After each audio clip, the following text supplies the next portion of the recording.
नमस्कार मु ज्योतिष प्रशांत आपण को मोर यूट्यूब चैनल को स्वागत करुच्ची।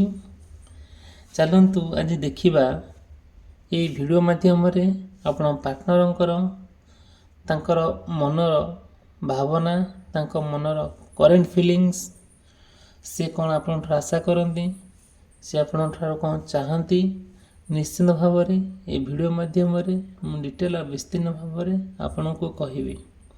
फास्ट कहबी देखंतु जदि आपणकर कि आपण पार्टनर मेष राशि, वृष राशि, मिथुन राशि, कर्कट राशि, सिंह राशि, कन्या राशि, तुला राशि, बिच्छा राशि, धनु राशि, मकर राशि, कुंभ राशि एवं मीन राशि होता है निश्चित भाव में केते गुड़े कथा आपन को मैच करिवो केते गुड़े कथा आपन मैच करिवो नहीं। बट वीडियो को आप आरंभ रु शेष पर्यंत देखिए। जदि आपणकर मन में किसी प्रश्न थाए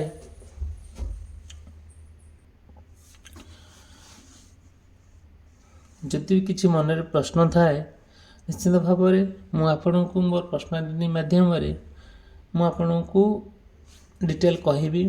मोर कांटेक्ट नंबर देइछि ये डिस्क्रिप्शन बॉक्स रे अच्छी स्क्रीन में चली। जदि मन में किसी प्रश्न थाए आपण पार्टनर को लेकिन मत कांटेक्ट करें।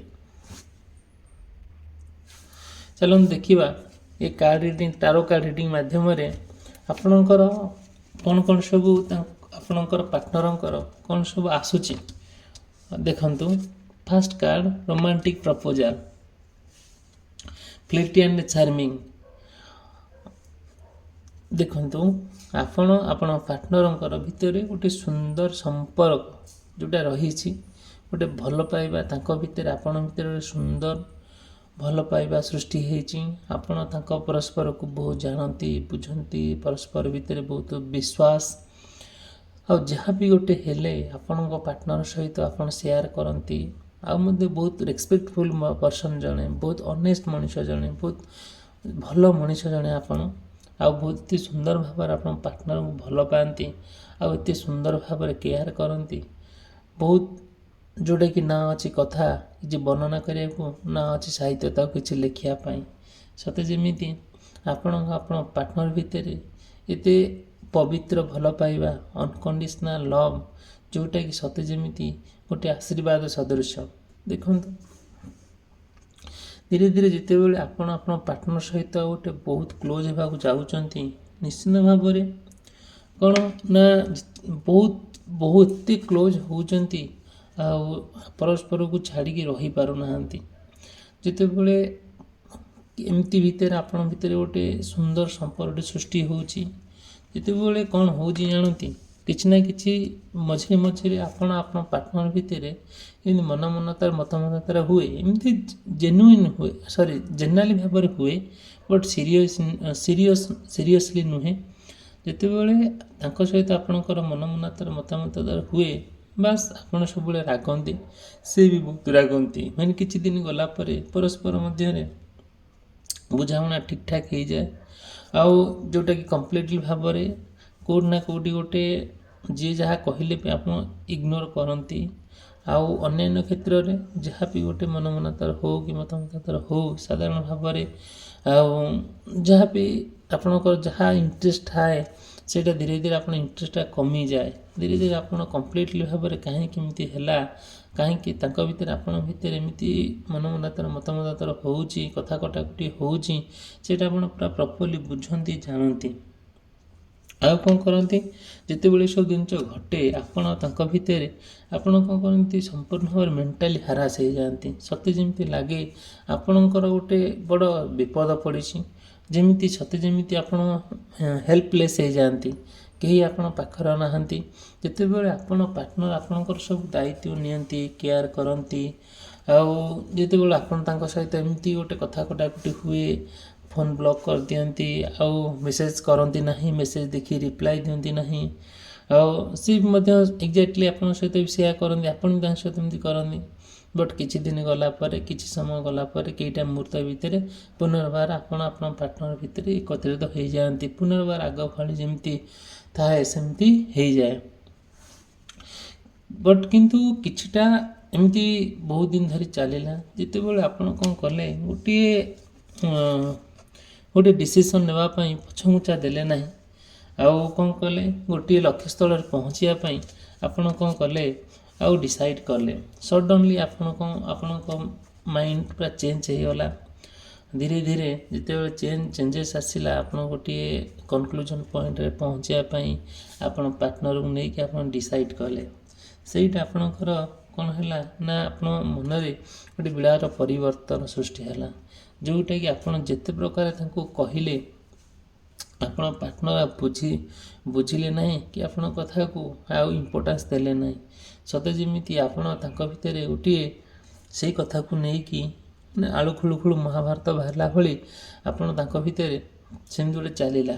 ଯେତେବେଳେ କୌଣସି କଥା ଆପଣ ତାଙ୍କ ଭିତରେ ମ୍ୟାଚ୍ ହେଲା ନାହିଁ, କିମ୍ବା ମାନେ ସିଏ ଯାହା କହିଲେ ଆପଣଙ୍କୁ ଭଲ ଲାଗିଲା ନାହିଁ, ଆପଣ ଯାହା କହିଲେ ତାଙ୍କୁ ଭଲ ଲାଗିଲା ନାହିଁ, ସେଇଠୁ କ'ଣ ହେଇଛି ନା, ଦେଖିବେ କିଛିଟା ମୁହୂର୍ତ୍ତ ଭିତରେ ସବୁ କିଛି ପରିବର୍ତ୍ତନ ହେଇଯାଇଛି। ସେଇଠୁ ଚାହୁଁଛନ୍ତି ଆପଣଙ୍କର ଯାହା ମନର ଭାବନା, ଆପଣ ଯାହା ଚାହୁଁଛନ୍ତି ସିଏ ତାଙ୍କୁ କହିଲେ, ସିଏ ବି ଯାହା ଚାହୁଁଛନ୍ତି ଆପଣ ସବୁ କହିଲେ। ଧୀରେ ଧୀରେ ଆପଣ ପ୍ରତ୍ୟେକ କଥାକୁ ନିରବର ସହିତ ବାଲାନ୍ସ କରିବାକୁ ଟ୍ରାଏ କଲେ। କିନ୍ତୁ ଆପଣଙ୍କର ଲକ୍ଷ୍ୟ ଥିଲା ଯେ ଯାଇକି ପହଞ୍ଚିବ ଗୋଟେ ଫାଇନାଲ୍ ପଏଣ୍ଟରେ, ଗୋଟେ କନକ୍ଲୁଜନ୍ ପଏଣ୍ଟରେ। ବଟ୍ ଯେଉଁ ଫାଇନାଲ୍ ପଏଣ୍ଟରେ ପହଞ୍ଚିବା ପାଇଁ ଆପଣ କେମିତି ତାଙ୍କୁ ବୁଝେଇବେ, କ'ଣ କହିଲେ ସେ ଆପଣ ସାଥିରେ ଯିବେ, ଆପଣ ବହୁତ ବୁଦ୍ଧି ଖର୍ଚ୍ଚ କରୁଛନ୍ତି, ବହୁତ ଭଗବାନଙ୍କୁ ମଧ୍ୟ ପ୍ରାର୍ଥନା କରୁଛନ୍ତି। ଈଶ୍ୱର ନିଶ୍ଚିନ୍ତ ଭାବରେ ଆପଣଙ୍କ କଥା ଶୁଣିବେ, ନିଶ୍ଚିନ୍ତ ଭାବରେ ଈଶ୍ୱର ଆପଣଙ୍କ କଥାକୁ ବୁଝନ୍ତି। ଆଉ ଯେହେତୁ ଆପଣ ଜଣେ ଈଶ୍ୱରଙ୍କର ବଡ଼ ଭକ୍ତ, ଆଉ ଭଗବାନଙ୍କୁ ବହୁତ ଭଲ ପାଆନ୍ତି, ଭଗବାନଙ୍କୁ ବହୁତ ବିଶ୍ୱାସ କରନ୍ତି, ଏକ୍ଜାକ୍ଟଲି ଆପଣ ପାର୍ଟନର ବି ସେଇଆ। ଆପଣଙ୍କ ପାର୍ଟନର ଭିତରେ ଗୋଟେ ଜ୍ୟୋତିପାତ ଭଲ ପଡ଼ିଛି, ଯେଉଁଟାକି ଆପଣ ତାଙ୍କ ଭିତରେ ଗୋଟେ କଣ୍ଟିନ୍ୟୁ ବହୁତ ଦିନ ହେଲା କଲେଣି, ଯେଉଁଟାକି ସମ୍ପର୍କ ଭିତରେ କିଛି ଫାଟ ନାହିଁ। କିନ୍ତୁ କୌଣସି କଥାକୁ ନେଇକି କ'ଣ କରୁଛି, ଯେତେବେଳେ ଏମିତି ସମସ୍ୟା ଦେଖା ଦେଉଛି, ସେ ସମସ୍ୟାର ସମାଧାନ କ'ଣ? ଆକ୍ଚୁଆଲି ଆପଣ ନିଶ୍ଚିନ୍ତ ଭାବରେ ଯଦି ମନରେ କିଛି ପ୍ରଶ୍ନ ଥାଏ, ମୋତେ କଣ୍ଟାକ୍ଟ କରିବେ। ମୋର କଣ୍ଟାକ୍ଟ ନମ୍ବର ଦେଇଛି। ଭିଡ଼ିଓକୁ ଆରମ୍ଭରୁ ଶେଷ ପର୍ଯ୍ୟନ୍ତ ଦେଖିଲେ ଆପଣ ଜାଣିପାରିବେ ଶେଷରେ କ'ଣ ଘଟିଛି। ଠିକ୍ ଅଛି, ଭିଡ଼ିଓକୁ ଲାଇକ୍ କରିବେ, ଚ୍ୟାନେଲ ସବସ୍କ୍ରାଇବ୍ କରିବା ପାଇଁ ଭୁଲିବେ ନାହିଁ। ଦେଖନ୍ତୁ, ଯେତେବେଳେ ଏମିତି ସବୁ ଘଟଣା ଘଟୁଛି, ଆପଣ ପାର୍ଟନର ସହିତ ଯାହା ସବୁ କଥା ଆପଣ ସେୟାର କରୁଛନ୍ତି, ଆପଣ ଯଦିଓ ବି କୌଣସି ପରିସ୍ଥିତିରେ ସିଏ ଗୋଟେ ଆପଣଙ୍କ ଉପରେ ରାଗିଛନ୍ତି କି ଆପଣ ରାଗିଛନ୍ତି, କ'ଣ ଯାହା ବି ହେଉ ନା କାହିଁକି, ଆପଣ ଯୁଆଡ଼େ ଗଲେ ବି ତାଙ୍କୁ ତାଙ୍କ ପାଇଁ ଗୋଟେ କ'ଣ ଗିଫ୍ଟ ଧରିକି ଆସିଥାନ୍ତି, ନହେଲେ ଖାଇବା ଜିନିଷ ଧରିକି ଆସିଥାନ୍ତି, ନହେଲେ କ'ଣ ଗୋଟେ ଆପଣ ହାତରେ ଧରିକି ଆସିଥାନ୍ତି, ଯେଉଁଟାକି ଆପଣ ତାଙ୍କୁ ଦିଅନ୍ତି। ସେ ଜିନିଷଟା ସୁନ୍ଦର ଭାବରେ ଆପଣଙ୍କ ସାମ୍ନାରେ ଖୋଲନ୍ତି, ସାମ୍ନାରେ ବ୍ୟବହାର କରନ୍ତି, ସାମ୍ନାରେ ଯାହା ବି ଗୋଟେ ଦେଇଥିବେ ସେ ତାକୁ ପୁରା ମାନେ ଗୋଟେ ଭଲ ପାଇବା ସହକାରେ ସେ ଗ୍ରହଣ କରନ୍ତି। ଯେତେବେଳେ ଗୋଟେ ଭଲ ପାଇବା ସହକାରେ ଗ୍ରହଣ କରନ୍ତି, ଆପଣଙ୍କୁ ସେଇ ପରିସ୍ଥିତି ଦେଖିଲେ ବହୁତ ଖୁସି ଲାଗେ, ବହୁତ ଆନନ୍ଦ ଲାଗେ, ଆଉ ବହୁତ ସତେ ଯେମିତି ଆପଣଙ୍କ ସବୁ ଖୁସି ଆପଣଙ୍କ ମନ ଭିତରେ, ଆପଣଙ୍କ ହୃଦୟ ଭିତରେ ପୁରା ଖେଳିଯାଏ। ଧୀରେ ଧୀରେ ଆଉ ଏଇସବୁ ଜିନିଷ ଯାହା ଆପଣଙ୍କର, କିନ୍ତୁ ବଟ୍ କ'ଣ ହୁଏ, କିଛିଟା ମୁହୂର୍ତ୍ତ ଭିତରେ ଯାହା ଆପଣଙ୍କର ଆଶା ଥାଏ, ଆପଣ ଯାହା ଇଚ୍ଛା ଥାଏ, ଆପଣ ତାଙ୍କୁ ସେୟାର କରନ୍ତି, ସବୁ ମଧ୍ୟ ଶୁଣନ୍ତି। ବହୁତ ଯଦି ଭଲ କଥା ହୁଏ ଭଲରେ କୁହନ୍ତି, ଯାହା ବି ହଉ ନା କାହିଁକି ଆପଣ ତାଙ୍କ ସହିତ ପୁରା ଭଲ ଭାବରେ କଥା ହୁଅନ୍ତି, ସୁନ୍ଦର ଭାବରେ କଥା ହୁଅନ୍ତି। ଆଉ ସେଠି ବସିକି ପୁରା ଆରାମରେ ସୁନ୍ଦର ଭାବରେ ପରସ୍ପର ଭିତରେ ଗୋଟେ ବଢ଼ିଆ ବୁଝାମଣା ଥାଏ, ବହୁତ ଭଲ। ପ୍ରତ୍ୟେକ ଦିନ, ପ୍ରତ୍ୟେକ ମୁହୂର୍ତ୍ତ ଏମିତି କୌଣସି ଦିନ ନାହିଁ ଯେ ଆପଣ କଥା ହେଇନାହାନ୍ତି, ଯେମିତି କୌଣସି ସମୟ ନାହିଁ ଯେ ଆପଣ ପ୍ରତ୍ୟେକ କଥା ସେୟାର କରିନାହାନ୍ତି। ସେ ମଧ୍ୟ ଆପଣଙ୍କ କଥାକୁ ବହୁତ ଶୁଣନ୍ତି, ଭଲ ଶ୍ରୋତା ଜଣେ ଆପଣଙ୍କ ପାଇଁ। ଆପଣ ମଧ୍ୟ ଯାହା କହିଲେ ସେ ବହୁତ କଥା କହିଯାଆନ୍ତି, ବହୁତ କଥା ଯେଉଁଟା ଆପଣ ଭାବି ବି ପାରିବେନି। ଶେଷରେ ଆଉ ଆପଣ ଖାଲି ଶୁଣୁଥାନ୍ତି, ସେ କହି ଚାଲିଥାନ୍ତି, ବଟ୍ ଆପଣ ମଝିରେ ମଧ୍ୟ ତାଙ୍କୁ ଟିକେ କ'ଣ କରନ୍ତି, ସପୋର୍ଟ କରନ୍ତି, ଯେଉଁଟାକି ସେ ଆହୁରି କଥା କୁହନ୍ତି। ତାଙ୍କ କଥା ଆପଣଙ୍କୁ ବହୁତ ଭଲ ଲାଗେ, ତାଙ୍କର ଆଚାର ବ୍ୟବହାର, ଚାଲିଚଳନ ସବୁକିଛି ଆପଣଙ୍କୁ ଭଲ ଲାଗେ। ଭିତରେ ବି ଧୀରେ ଧୀରେ ଆଉ ଗୋଟେ, ଯେହେତୁ ସଡନ୍ଲି ଏମିତି କ'ଣ ହେଲା, ଗୋଟେ ସମୟ କେଇଟା ମୁହୂର୍ତ୍ତ ଭିତରେ ସମୟ କିଛି ପରିବର୍ତ୍ତନ ହେଲା। ଧୀରେ ଧୀରେ ଆପଣ ଡିଷ୍ଟାନ୍ସ ହେଇଗଲେ, ମାନେ ରିଲେସନସିପ୍ରେ ଡିଷ୍ଟାନ୍ସ ହେଇଗଲେ ନାହିଁ, ବଟ୍ ଆପଣ କୌଣସି କାର୍ଯ୍ୟକ୍ଷେତ୍ରରେ ଡିଷ୍ଟାନ୍ସ ହେଇଗଲେ। ଧୀରେ ଧୀରେ ସେଇ ଡିଷ୍ଟାନ୍ସକୁ ନେଇକି ଗୋଟିଏ ଯେତେବେଳେ ତାଙ୍କଠାରୁ ଦୂରେଇ ଗଲେ ମାନେ ସମ୍ପର୍କ ଭିତରେ ଦୂରେଇ ନାହାନ୍ତି, ଗୋଟେ ଏକତ୍ରିତ ହେଇକି କାମ କରୁଥିବେ କି ପାଖାପାଖି ରହୁଥିବେ, ସେ କ'ଣ କରନ୍ତି ସେ ଆପଣ ନା କିଛି ବାଟ ଦୂରେଇ ଗଲେ କିମ୍ବା ସିଏ ଆପଣଙ୍କଠାରୁ ଟିକେ ଦୂରେଇ ଗଲେ, ଆଉ ଯେଉଁଟାକି ଆପଣ ତାଙ୍କ ଭିତରେ ଗୋଟେ ସବୁବେଳେ ଆଉ ଦେଖା ସାକ୍ଷାତ କମିଗଲା, ଯେଉଁଟାକି ଆପଣ ତାଙ୍କ ଭିତରେ ଗୋଟେ ସମ୍ପର୍କରେ ବାଧା ସୃଷ୍ଟି ହେଲା। ଯେତେବେଳେ ସମ୍ପର୍କ ଭିତରେ ବାଧା ସୃଷ୍ଟି ହେଲା, ସେଇଠୁ ଧୀରେ ଧୀରେ ଆଉ ଗୋଟେ କ'ଣ କେଜାଣି ହେଲା, ଆଉ କେଇଟା ମୁହୂର୍ତ୍ତରେ ମଣିଷର ପ୍ରକୃତି ମଣିଷର ତ ଇଚ୍ଛା ଶକ୍ତି ପ୍ରତ୍ୟେକ ମୁହୂର୍ତ୍ତରେ ପ୍ରତ୍ୟେକ ମୋମେଣ୍ଟରେ ସବୁ ବଦଳିଯାଏ। ଆଉ ଏମିତି କିଛି ଦିନ ଗଲା ପରେ ସେ କ'ଣ କରୁଛନ୍ତି, ଆଉ ଆପେ ଆପେ ବଦଳି ଯାଉଛନ୍ତି, ଆପଣଙ୍କୁ ଭୁଲି ଯାଉଛନ୍ତି, ଆପଣଙ୍କ ସହିତ କଥା ହେବା କମେଇ ଦେଉଛନ୍ତି। ଆଉ କ'ଣ କରୁଛନ୍ତି ନା ଯାହା ଆପଣ ସବୁ ତାଙ୍କ ଭିତରେ ଯାହା ସବୁ ମେମୋରି ଥିଲା, ଯାହା ବି ହେଉନା କାହିଁକି, ଗୋଟେ ଯେଉଁ ସବୁ ଜିନିଷ ଆପଣ କଥା ହେଉଥିଲେ ତାଙ୍କ ଭିତରେ ଆପଣଙ୍କ ଭିତରେ ସେସବୁ ଜିନିଷ ତାଙ୍କର କିଛି ମନେ ପଡ଼ୁନାହିଁ। ଆଉ ଯାହା ସବୁ ଆପଣ ପ୍ଲାନ୍ କରିଥିଲେ ନା, ସେ ପ୍ଲାନ୍ ସବୁ ନା କ'ଣ ଏପଟ ସେପଟ ସବୁ ହେଇଯାଉଛି, ଡିସିସନ୍ ଆପଣ ଠିକ୍ସେ ନେଇପାରୁନାହାନ୍ତି, 12 ଆଡ଼ୁ 17 ପଟା ହେଇଯାଉଛନ୍ତି। ଯେ ତାଙ୍କର ଏଇଭଳିଆ କଥା ଶୁଣିକି ଆପଣଙ୍କୁ ଆଉ ଭଲ ଲାଗୁନାହିଁ। ସତେ ଯେମିତି ଆପଣ ତାଙ୍କ ଭିତରେ ଗୋଟିଏ ଯେଉଁ ପବିତ୍ର ଭଲ ପାଇବା ଥିଲା, ଗୋଟେ ବିଶ୍ୱାସ ପ୍ରେମ ଥିଲା, ସେଟା ସବୁ ସତେ ଯେମିତି କେଇଟା ମୁହୂର୍ତ୍ତରେ ସବୁ ଲୁଚିଗଲା କି ଛପିଗଲା। ଏମିତି ଯେତେବେଳେ ହେଉଛି ଆପଣ ନିଶ୍ଚିନ୍ତ ଭାବରେ ଆଉ ସିଏ କ'ଣ କରୁଛନ୍ତି, ଯାହା ବି ଗୋଟେ ହେଲେ ସିଏ କହୁଛନ୍ତି ନା ମୁଁ ଟିକେ ଏକା ରହିବି। ସିଏ ଧୀରେ ଧୀରେ ଇଣ୍ଡିପେଣ୍ଡେଣ୍ଟ ହେବା ପାଇଁ ଚାହୁଁଛନ୍ତି। ତାଙ୍କ ମନରେ ଯେଉଁ ସବୁ ଭାବନା ଅଛି, ଯାହା ସିଏ ସବୁ ଚାହୁଁଛନ୍ତି ଆପଣଙ୍କ ସହିତ କରିବା ପାଇଁ, କହିବା ପାଇଁ କି ସମ୍ପର୍କ ରଖିବା ପାଇଁ କି ରଖିବେ ନାହିଁ, ସେ ମଧ୍ୟ ତାହା ପାଇଁ ବି ବହୁତ ଆଗଭରା ବି ହେଇଯାଉଛନ୍ତି, ବହୁତ ଆଡ଼ଭାନ୍ସ ବି ହେଇଯାଉଛନ୍ତି, ଯେଉଁଟାକି ଆପଣ ତାଙ୍କ କଥାରେ କିଛି କନକ୍ଲୁଜନ୍ ପାଉନାହାନ୍ତି, କିଛି ଫାଇନାଲ୍ ପଏଣ୍ଟରେ ପହଞ୍ଚି ପାରୁନାହାନ୍ତି। ସବୁବେଳେ ସିଏ ଆପଣଙ୍କୁ ଇଗ୍ନୋର କରି ଚାଲିଛନ୍ତି। ଆଉ ସତେ କାହିଁକି ଏମିତି ହେଉଛି, ଆପଣ ପୁରା ଆରାମରେ ସେ ପୁରା ଷ୍ଟଡ଼ି କରୁଛନ୍ତି, ଆଉ ଚାହୁଁଛନ୍ତି କି ହଁ ପାର୍ଟନରକୁ କେମିତି ପାଇବେ ବୋଲି, ବଟ୍ କ'ଣ କରାଯିବ, ଧୀରେ ଧୀରେ ସିଏ କ'ଣ କରୁଛନ୍ତି, ତାଙ୍କ ହିସାବରେ ସେ କଥା କହୁଛନ୍ତି, ତାଙ୍କ ହିସାବରେ ସେ ଚଳିବା ପାଇଁ ତାଙ୍କ ହିସାବରେ ସେ ରହିବା ପାଇଁ ଆପଣଙ୍କୁ ଏ ବିଷୟରେ କହୁଛନ୍ତି।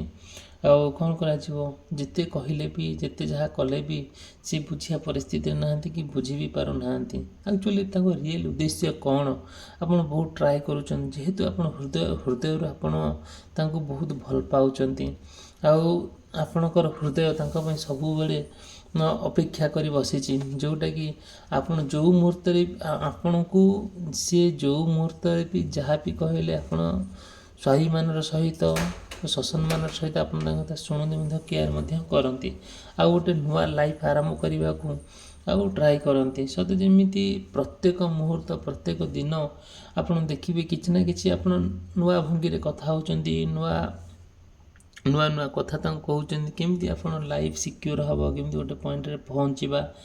ବଟ୍ ସିଏ ହଁ ହାଁ ମାରୁଛନ୍ତି, କିନ୍ତୁ ସେ ତାଙ୍କ ହିସାବରେ ଆପଣଙ୍କୁ ମେଣ୍ଟେନ୍ କରୁଛନ୍ତି। ଯେତେବେଳେ ଏସବୁ ଜିନିଷ ଦେଖୁଛନ୍ତି ଆପଣଙ୍କୁ ଆଉ କିଛି ଭଲ ଲାଗୁନାହିଁ। ଠିକ୍ ଏକ୍ଜାକ୍ଟଲି ସେଇ ସମୟରେ କ'ଣ ହେଉଛି, ଆପଣଙ୍କର ଯେଉଁ ଭଲ ପାଇବା, ଯେଉଁ ମନ ଭିତରୁ ଭଲ ପାଇବା ଥାଏ, ଦେଖନ୍ତୁ ପୁରା ସୋଲମେଟ୍, ଟୁଇନ୍ ଫ୍ଲେମ୍ସ, ଯେମିତି ଗୋଟେ ଜୁଡ଼ୁଆ ଯେମିତି ଟୁଇନ୍ସ, ଯେମିତି ତାଙ୍କ ଭିତରେ ଭଲ ପାଇବା ଥାଏ, ଯେମିତି ଏକା ଭଳି ଦେଖିବାକୁ, ଆପଣଙ୍କର ପ୍ରେମ ଏକ୍ଜାକ୍ଟଲି ସେମିତି।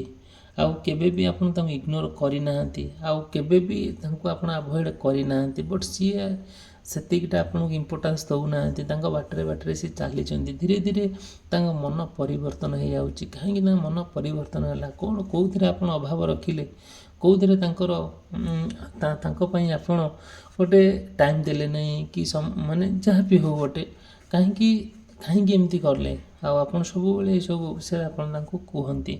ଯଦି ନିଶ୍ଚିତ ଭାବରେ ଯଦି ଭିଡ଼ିଓଟି ଭଲ ଲାଗିଥାଏ, ଭିଡ଼ିଓକୁ ଲାଇକ୍ କରିବା ପାଇଁ, ଚ୍ୟାନେଲ୍ ସବସ୍କ୍ରାଇବ୍ କରିବା ପାଇଁ ଭୁଲିବେ ନାହିଁ। ଯେବେ ବି କିଛି ମନରେ ପ୍ରଶ୍ନ ଥାଏ, ଆପଣ ପାର୍ଟନର ନେଇକି ମୋତେ କଣ୍ଟାକ୍ଟ କରି, ମୋର କଣ୍ଟାକ୍ଟ ନମ୍ବର ଦେଇଛି। ଆଉ ନିଶ୍ଚିତ ଭାବରେ ଭିଡ଼ିଓଟି ସମାପ୍ତ କରି ରହିଲି। ଧନ୍ୟବାଦ, ନମସ୍କାର।